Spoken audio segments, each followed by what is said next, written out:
Hello everyone, welcome to our channel Higher Mathematics. In this video lecture, I am going to discuss next PYQ of Linear Algebra asked in IIT JAM 2021. So our question is, let m greater than 1 and n greater than 1 be integers.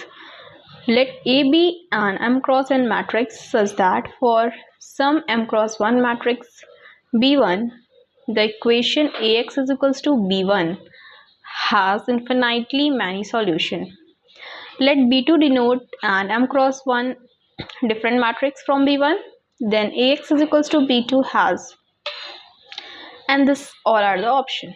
So here we have to find about the matrix B2, the solution of this matrix.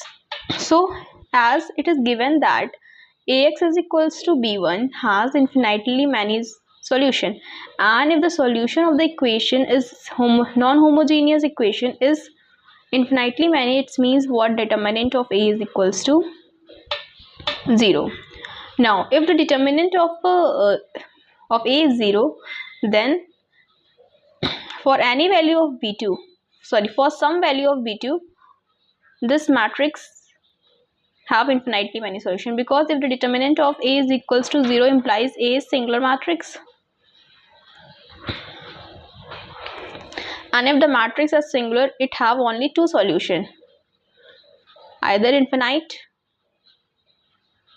or no solution. So finitely many solution is not possible. Unique solution is also not possible.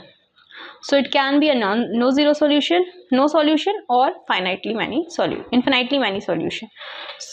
For some B2, it can be infinitely many solution, and for some B2, it can be no solution. So because of the determinant of the matrix is 0, because as it's given in this equation, it have infinite many solution.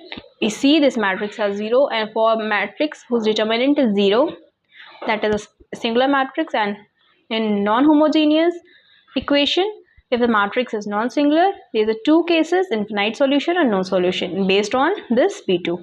So this is a solution of this question. If you like this video, hit the like button, and for more such video you can subscribe my channel. Thank you for watching.